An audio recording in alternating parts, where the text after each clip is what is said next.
Have you tried Pancake art yet? It's really cool. You put your pan onto a nice medium heat and just draw on your design. But the beauty is you do it in different stages, and the longer you leave different parts of your pancake to cook, the darker they become, so you can control the shading. Then flip it over to see what you got. Pretty cool, huh? Today, my challenge is to try and recreate these 10 mystery Halloween designs. They're gonna start off pretty basic and become more difficult, intricate and complicated. So to start, I'm filling up this sauce bottle with batter, and the ingredients for this batter were half a litre of milk, 3 eggs, 250 grams of plain flour, 20 grams of sugar, and a pinch of salt.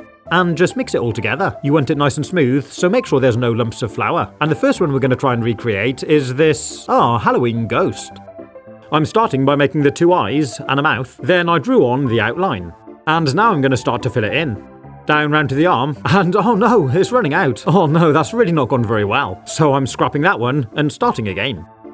This time the outline looks pretty good. I left it cooking for a little bit, then filled it in. And once I could see it was pretty much cooked through, I flipped it over, and well, yeah, it's come out okay, but I'm not really very happy with it. So let's try one more time. I drew on the eyes, mouth, and outline again, left it to cook for a minute, then filled it in. This time I'm turning it over slightly sooner. And there we go, that's looking pretty good. What do you reckon? And let's see what the next one's gonna be. This skull. So for this one again, I'm starting off with the eyes, nose, and mouth, then I did the outline, and filled it straight in. Again, there's not a huge amount of definition there. I should have left those details to cook a little bit longer before I filled it in.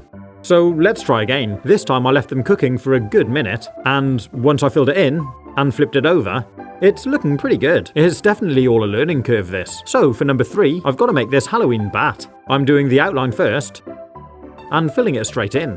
It doesn't look very symmetrical, this one. It's actually really difficult to do. And when I flipped it, no, let's try again. I went for exactly the same technique. This time the shape's looking a bit better, but when I flipped it, it's gone a bit patchy and bubbly. I'm not very happy with that either. So let's try again. Around the wing line and across the bottom. Oh no, that's gone a bit messy. It really is difficult to get this outline right.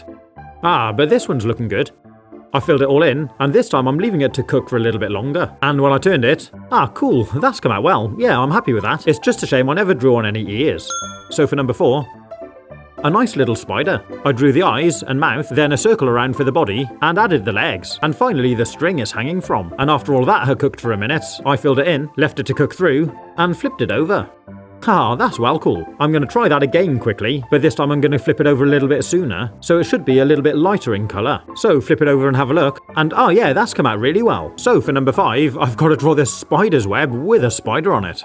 This is getting complicated. So for this one I'm going to do it nice and big, to give me lots of space. I started by crossing 3 lines to make a sort of star, then I drew round a bit of web in the middle, and some more around the outside.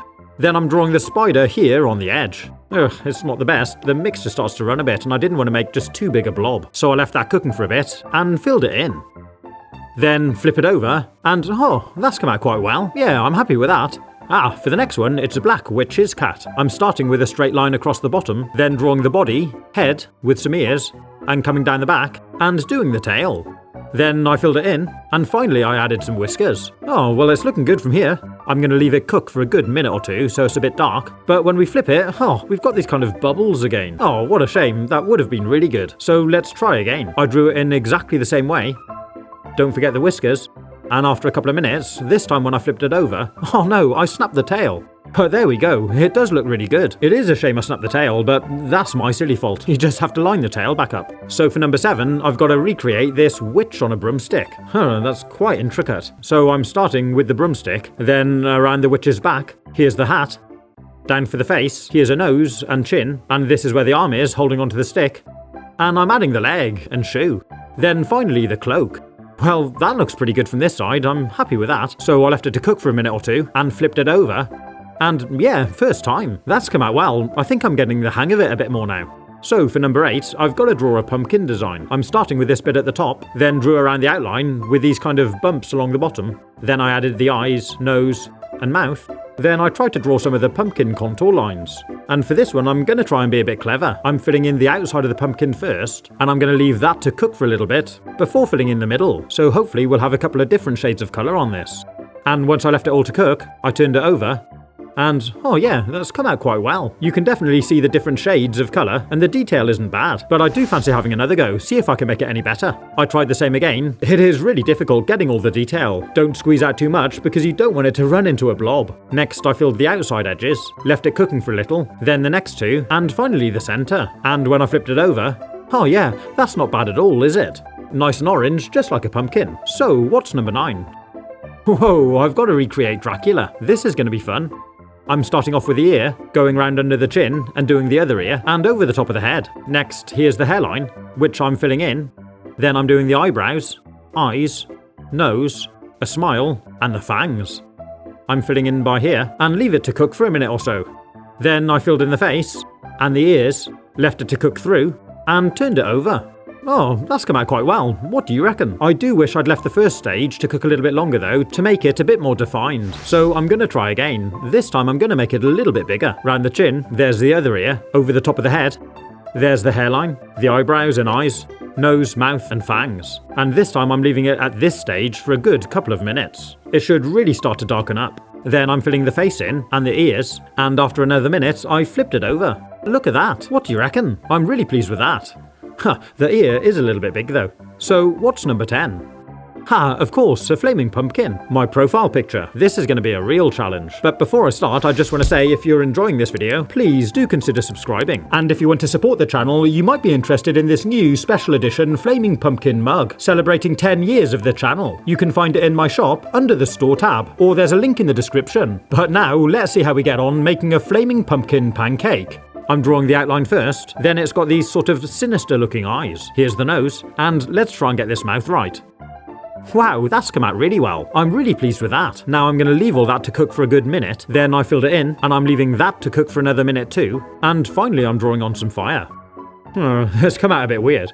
And when I flipped it over, oh, what a disappointment. The face hasn't come out at all. What a shame. I thought that was going to be great. Well, let's try again. I drew the outline, the eyes and the nose, but this time the mouth wasn't quite so good really. But after a minute, I filled it in and drew the flames. And, well, it's not bad, getting there, but definitely still room for improvement. So I'll have another go. Again, it's really difficult to get the mouth right, but after that I cooked, I filled it in and drew on the flames. And again, it's really messy. I'm not happy with that. We gotta get this right. So here's number 4.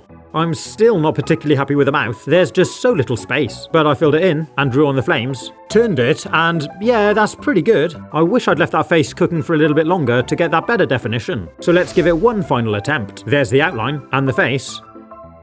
And this time I left it to cook for a good couple of minutes before filling it in. Then I drew on the flames, and I flipped it over quite quickly. And yes, look at that. Finally, I think that's come out pretty well. The pumpkins come out pretty orange, you can really see the face detail, and the flame looks nice and bright. Definitely happy with that. But now, if you'd like to see some really cool kitchen gadgets for Halloween, I definitely recommend you click on the link here. There's some amazing ideas. Have fun, stay safe, and as always, thanks for watching.